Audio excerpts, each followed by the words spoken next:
Hindi pumipili ang internet ng basta victim.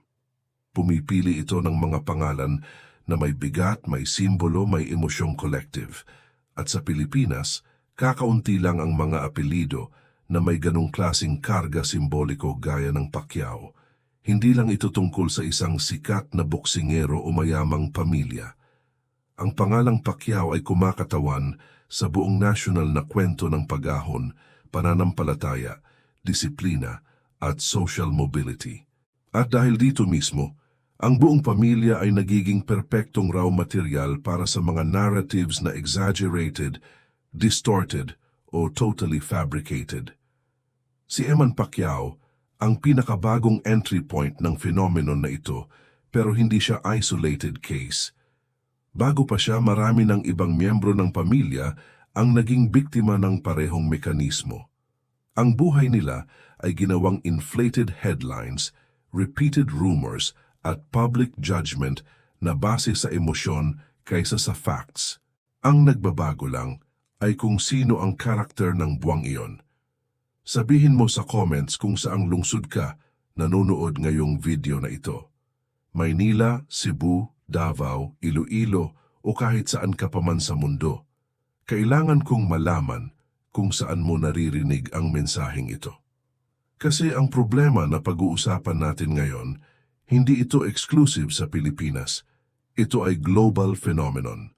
Pero sa atin, may sariling flavor, may sariling context, may sariling intensity na hindi makikita sa ibang bansa. Noong si Manny Pacquiao ay umahon mula sa extreme poverty para maging world champion sa multiple categories, tumigil siya ng pagiging simple athlete. Naging national symbol siya. Para sa maraming Pilipino, si Manny ay hindi lang individual, siya ay isang ideya.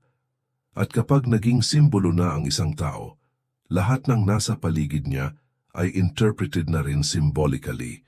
Ang asawa niya, mga anak, relatives, at kahit yung mga indirectly associated sa kanya ay hindi na nakikita bilang ordinaryong tao. Naging extensions na sila ng legend na iyon. Ito ang perfect terrain para kumilos ang internet. Naiintindihan ng sensationalist sites na kahit anong story involving ang pamilyang Pacquiao ay guaranteed instant curiosity. Walang pakialam kung maliit lang ang fact, irrelevant o kahit non-existent. Ang apelyido sa title lang ay garantisadong clicks na. Kaya ang personal decisions ay nagiging scandals. Ang simple gestures ay nagiging millionaire gifts at ang normal interactions ay nagiging secret romances o hidden alliances. Sa kaso ni Eman, ang process na ito ay mas intense pa kasi siya ay representation ng narrative na favorite ng internet i-exploit. Ang anak na lumalaki sa margins ng legend. Ang story na ito, totoo man o hindi, ay gumagawa ng conflict, comparison at emotion. At kung saan may emotion, may engagement. Kaya nagsisimula ang internet na punan ang mga gaps gamit ang assumptions, exaggerations at inventions. Hindi dahil may nag-confirm, kundi dahil makes sense within sa narrative na expected ng publiko.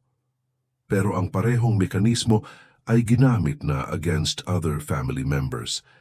Si Jinky Pacquiao, halimbawa, ay regularly na target ng judgment tungkol sa luxury, spending at lifestyle, na parabang bawat bag, travel o event ay public provocation.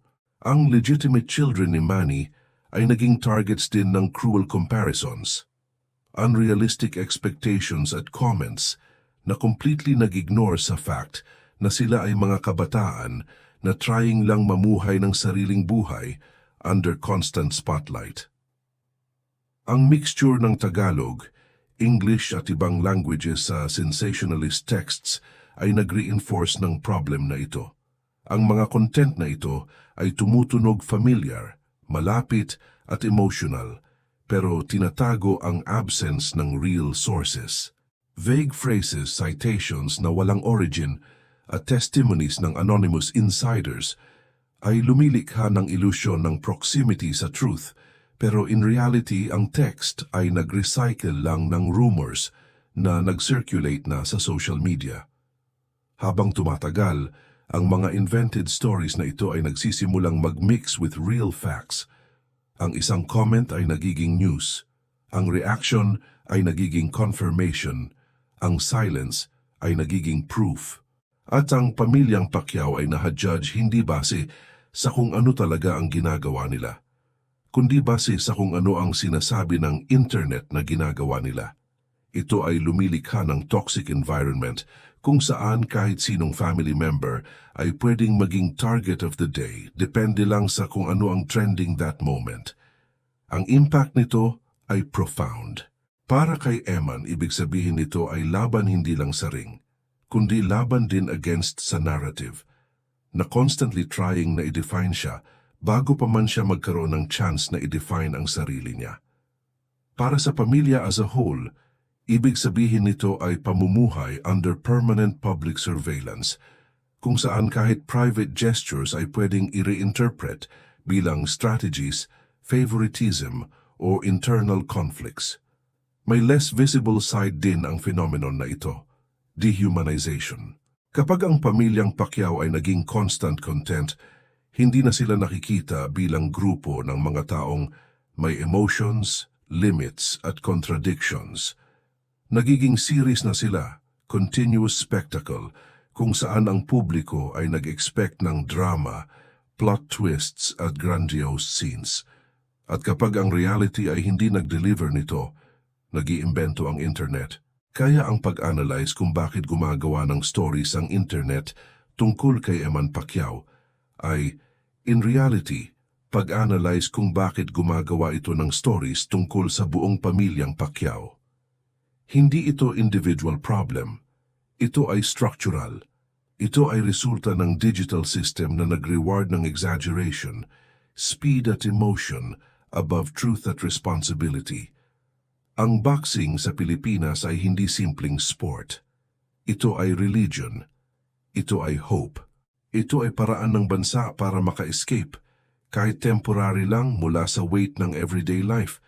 Kapag may laban, humihinto ang mga tao, nanonood ang families, nagtitipon ng neighbors, at within a few rounds, nakakalimutan natin ang problems, nakakalimutan natin ang debt, nakakalimutan natin ang hunger kasi sa loob ng ring may umaasa, may lumalaban para sa atin, may representative ng ating lahat.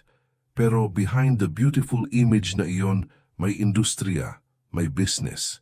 May mga taong kumikita ng millions habang ang fighters ay nag-accumulate ng bruises. May unfair contracts, may agreements na hindi maintindihan ng average person. At sa gitna ng lahat ng yon, may pamilya. Pamilyang ginawang center ng attention. Pamilyang ginawang symbol. Pamilyang deliberately ginawa ng publiko na perfect, kahit alam nating walang perfect family sa mundo. Ang totoo, within the family mismo, may tensions, may disagreements, may decisions na hindi lahat ay sang-ayon. At iyon ang never shown sa media. Iyon ang never became headline, kasi ang image ay mas importante kaysa truth. Ang brand ay mas importante kaysa reality.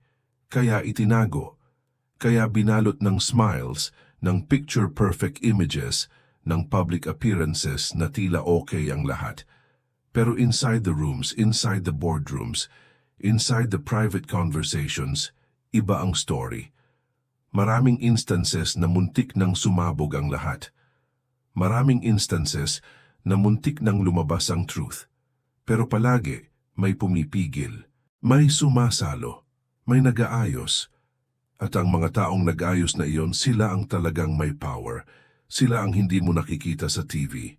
Sila ang walang Instagram account na may millions of followers. Pero sila ang gumagawa ng decisions na nag-a-affect sa lahat. At sa mga decisions na iyon, may nasaktan, may naiwanan, may ginawang invisible, kahit parte sila ng story from the beginning. Ang mga pangalan ay may power. May mga pangalan na kapag binanggit mo, automatic na may nararamdaman ng tao. May instant connection, may instant reaction. At sa Pilipinas, few names lang ang may ganyang klaseng power. Kapag narinig mo ang pangalang iyon, hindi ka na magtatanong kung sino. Alam mo na. Alam ng lahat. Pero ang hindi alam ng majority, ang pangalang iyon ay hindi one person lang. Iyon ay pamilya. At within that family, may hierarchy. May mga taong lagi sa limelight. May mga taong laging news. May mga taong suot ang most expensive clothes. Sakay sa latest cars. Nagpo-post ng every detail ng buhay nila. Pero may din mga taong deliberately hindi mo nakikita. Mga taong parte ng blood, ng lineage, pero parang hindi existing. Parang ghosts. Parang footnote lang sa malaking story. At iyon ang most painful. Hindi ang poverty, hindi ang lack of money, kundi ang invisibility sa sariling pamilya. Ang feeling na kahit ano pang gawin mo, hindi ka kailanman magiging enough, hindi ka kailanman magiging worthy na tawagin na parte ng pangalang iyon. May isang tao sa pamilyang ito na lumaki knowing na iba siya, knowing na hindi siya kasama sa photos, knowing na hindi siya kasama sa celebrations, knowing na kapag may family gatherings, hindi siya invited. O kahit invited, nararamdaman niyang hindi siya parte ng true circle. At bakit? Dahil sa decisions na ginawa bago pa man siya ipinanganak. Dahil sa contracts na signed bago pa man niya maintindihan ang mundo. Dahil sa conversations na nangyari sa rooms na hindi niya kailanman papasukan. Pero kahit ganon, kahit knowing na outsider siya, may pangarap pa rin siya. Ang pangarap na patunayan na siya rin ay may value, na siya rin ay may talent, na siya rin ay capable. Kaya pumunta siya sa boxing kasi iyon ang alam niya. Iyon ang nasa blood niya. Iyon ang only way para makuha ang attention na matagal nang hindi niya natatanggap. Pero kahit sa ring, nararamdaman niya pa rin ang distance. Kahit nanalo siya, hindi katulad ng celebrations kapag ang iba ay nananalo. Kahit pinaghirapan niya, parang hindi pa rin enough. Kasi ang standard na naabot ng pangalang iyon, sobrang taas. At kapag hindi ka umabot doon, wala kang value. Simple lang, painful. At habang lumalaki siya, habang tumatanda, nagsimula niyang tanungin ang sarili. Bakit ganito? Bakit ako ganito na treat? Ano ba talaga ang truth? At sa paghahanap niya ng answers, natuklasan niya ang mga bagay na hindi niya dapat malaman. Natuklasan niya ang documents na hidden. Natuklasan niya ang conversations na nangyari noon. Natuklasan niya kung bakit siya ginawang invisible. At sa point na yon, nagbago ang lahat. Kasi hindi na siya yung batang tumatanggap lang. Hindi na siya yung taong tahimik lang. Nagsimula niyang ipaglaban ang sarili niya. Nagsimula niyang tanungin ang mga tao. Nagsimula niyang hilingin ang recognition na dapat naman talaga para sa kanya. Pero alam mo ba ang nangyari? Tinignan siya ng masama. Sinabihan siyang walang utang na loob. Sinabihan siyang troublemaker. Sinabihan siyang trying lang sirain ang pamilya. At iyon ang true tragedy, kapag ang victim ay ginawang villain. Kapag ang taong humihingi lang ng justice ay ginawang masama. Pero hindi siya tumigil. Kasi alam niya, kung hindi siya ang magsasalita, walang magsasalita para sa kanya. Kung hindi siya ang lalaban, walang lalaban para sa kanya. Ang social media ay nagbago ng lahat. Dati ang control ng information ay nasa networks, sa newspapers, sa radio stations. Kung ano ang gusto nilang palabasin, iyon ang maririnig mo. Kung sino ang gusto nilang protektahan, protected. Kung ano ang gusto nilang itago, hidden. Pero ngayon, iba na. Kahit sino ay pwedeng mag-post. Kahit sino ay pwedeng magsalita. Kahit sino ay pwedeng mag-spread ng information, totoo man o hindi. At dito nagsimula ang new problem. Hindi na lang ang true stories ang lumalabas, pati ang invented stories, pati ang exaggerated stories, pati ang twisted versions ng truth, lumalabas din. Kaya ngayon, mas mahirap nang malaman kung ano ang totoo. Mas mahirap nang magtiwala. Kasi bawat article ay may agenda. Bawat post ay may purpose. Bawat video ay may bias. At sa middle ng lahat ng noise na yon, ang true victim ay nawawala. Ang true story ay nabuburyong. Ang true emotion ay nagiging content na lang, nagiging clickbait, nagiging way para kumita ng pera. At ang taong nasa center ng lahat, ang taong actually experiencing ang pain, ginagawa nilang spectacle, ginagawa nilang entertainment, ginagawa nilang reason para makakuha ng views. Pero hindi nila iniisip kung ano ang nararamdaman ng taong iyon. Hindi nila iniisip kung gaano ka-damaging ang words na binabato nila. Hindi nila iniisip kung paano affected ang mental health, ang emotion, ang whole being ng individual na ginagawa nilang character sa story. At iyon ang nangyayari ngayon. Ang story ng taong ito ay ginawa nilang soap opera, ginawa nilang drama series, ginawa nilang plotline na pwedeng baguhin depende sa kung ano ang trending. Pero siya ay real. Ang pain niya ay real. Ang tears niya ay real. Ang difficulty na experience niya araw-araw ay real. At habang tayo ay nanonood, habang tayo ay nag-comment, habang tayo ay nag-share, dapat nating tandaan na may real person sa likod ng lahat ng ito. May real heart na sumasakit. May real mind na nalilito. May real life na sinisira ng mga taong hindi man lang nag-e-effort na alamin ang truth. Kaya ngayon tanungin mo ang sarili mo, sino ka sa story na ito? Isa ka bang parte ng problem? Isa ka bang parte ng mga taong nag-share ng fake news? Isa ka bang parte ng mga taong nag-judge without thinking? O isa ka sa mga taong willing makinig, willing maintindihan, willing magbigay ng second chance sa taong matagal nang hindi binibigyan ng opportunity? Kasi sa huli, ang decision ay nasa atin. Tayo ang bumubuo ng opinyon. Tayo ang gumagawa ng narrative. Tayo ang may power na magbago ng takbo ng story. At sa case na ito, kailangan nating piliin kung papanig tayo sa truth o papanig tayo sa kung ano ang mas madaling paniwalaan. May mga lugar sa mundo na deliberately ginawa para sa mga taong may money. May restaurants na hindi mo pwedeng pasukin kung wala kang connections. May clubs na need ng membership na worth millions. May events na invite-only kung saan lahat ng attendees ay kilala sa society. At sa mga lugar na iyon, nandoon ang pamilya. Nandoon sila, celebrating, enjoying, showing na may perfect life. Pero habang sila ay nandoon, may isa na nasa labas. May isa na nanonood lang from a distance. May isa na never invited. Hindi kasi siya parte ng list. Hindi siya parte ng inner circle. Hindi siya parte ng mga taong deserving na pumasok. At bakit? Dahil lang sa decision na ginawa ng ibang tao. Dahil lang sa agreement na hindi niya kailanman na-discuss. Dahil lang sa system na created para protektahan ang some at i-exclude ang others. At habang tumatagal, habang lumalaki ang divide, nagsisimulang mag-build up ang anger. Nagsisimulang mag-accumulate ang resentment. Nagsisimulang maramdaman ng taong nasa labas na wrong ito, na unfair ito, na deserving siya ng better treatment. Kaya ano ang ginawa niya? Nagsalita.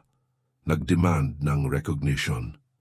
Nag-ask ng kung ano ang dapat sa kanya. Pero alam mo ba ang reaction ng mga tao sa loob? Hindi compassion, hindi understanding, kundi defense mechanism, kundi denial, kundi invalidation ng nararamdaman niya. Sinabi nila na wrong siya. Sinabi nila na wala siyang right.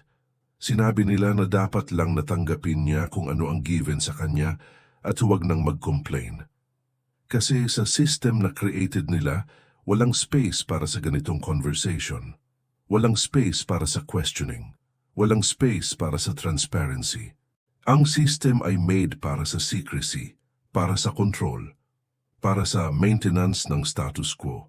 At kahit sino ang trying na galawin ang system na yon, ginagawa nilang enemy. Ginagawa nilang threat.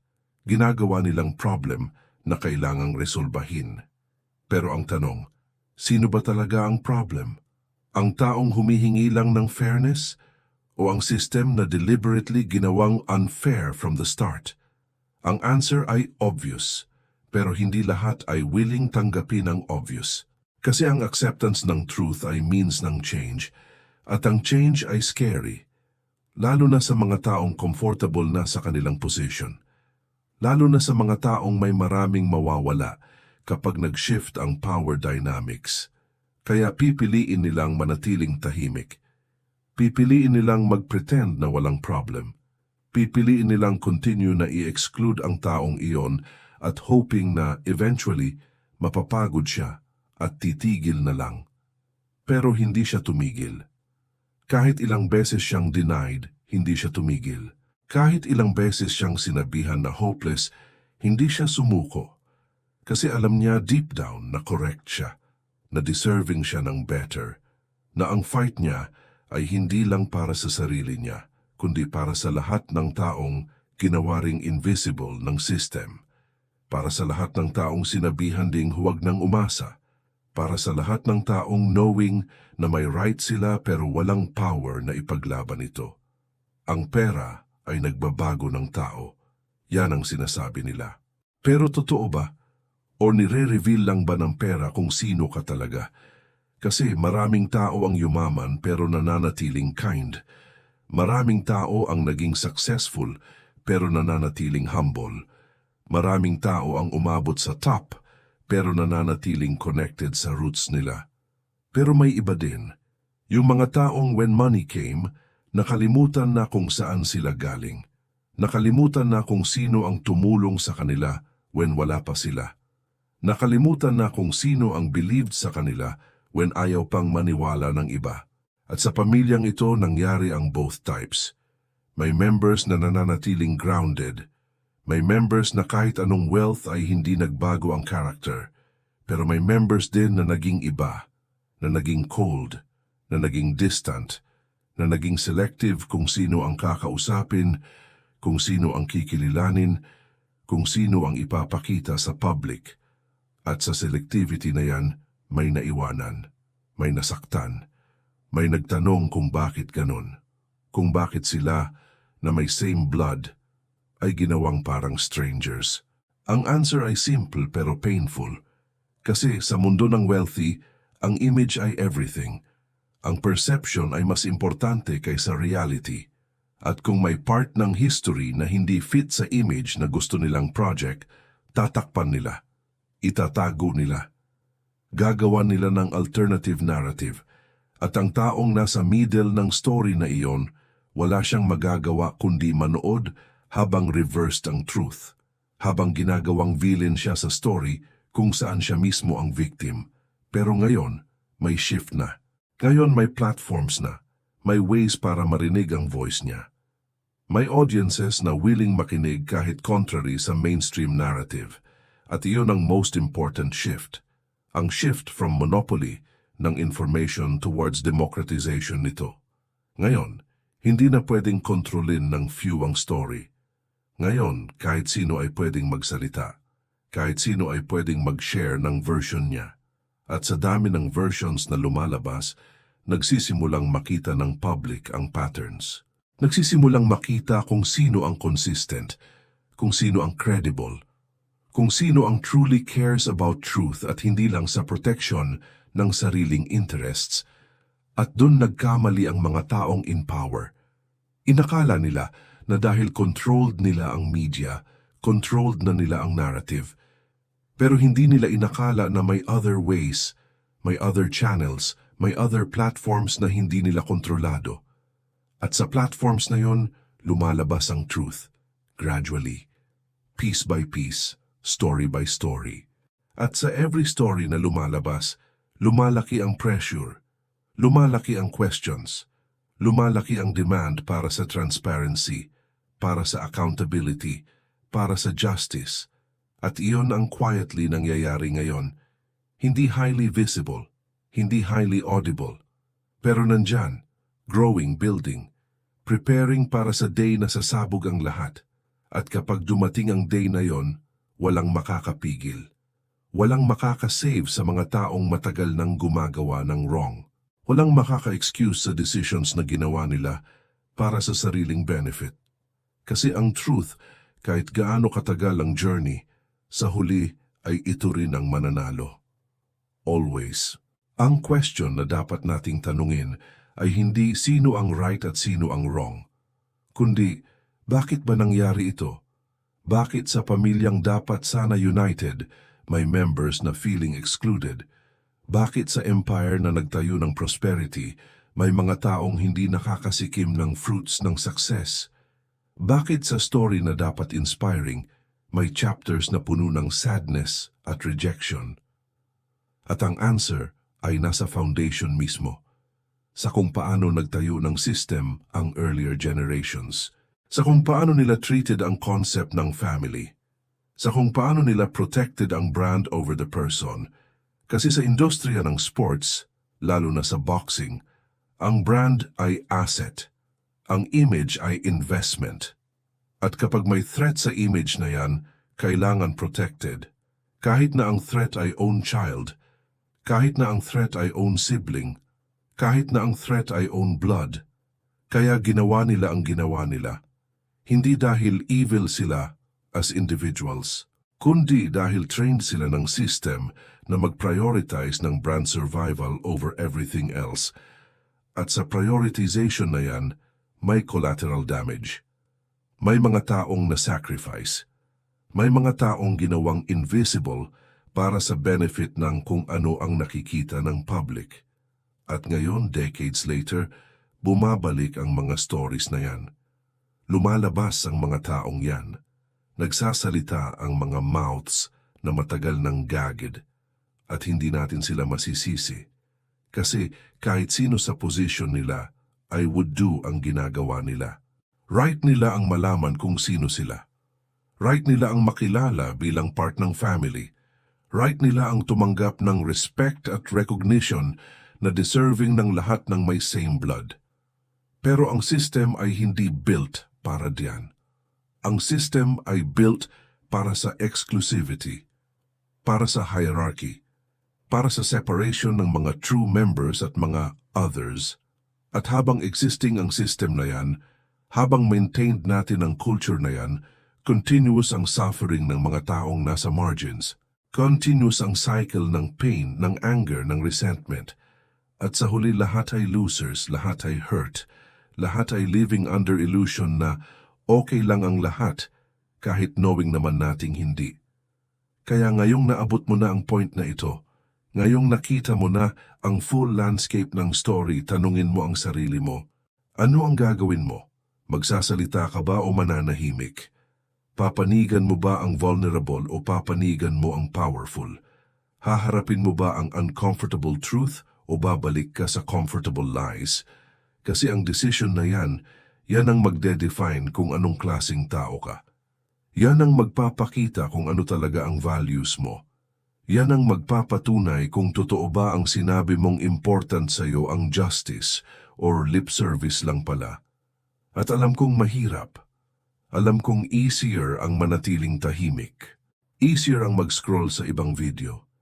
Easier ang kalimutan ang narinig mo dito. Pero kung gagawin mo yan, naging part ka ng problem. Naging accomplice ka sa injustice. Naging reason ka kung bakit continuous ang cycle. Kaya hinihikayat kita, huwag kang maging part ng problem. Maging part ka ng solution, magsalita ka sa comments. Ibahagi mo ang video na ito. Pag-usapan mo sa friends mo. Simulan ang conversation na kailangan nating simulan. Kasi ang change ay nagsisimula sa conversation. Nagsisimula sa awareness. Nagsisimula sa mga taong katulad mo na willing tanggapin ang truth at gumawa ng action-based doon. At tandaan, ang video na ito ay hindi yung end. Ito ay simula lang. May upcoming pang videos. May deeper pang revelations, may more detailed pang discussions. Pero lahat ng yan ay meaningless kung wala kayong makikinig, kung wala kayong mag-i-engage, kung wala kayong mag-to-push para sa transparency at accountability. Kaya nandito ako, hinihintay ang voices ninyo. Hinihintay ang reactions ninyo. Hinihintay ang commitment ninyo na maging part ng change na kailangan nating makita sa industriya na ito, sa culture na ito, sa society na ito.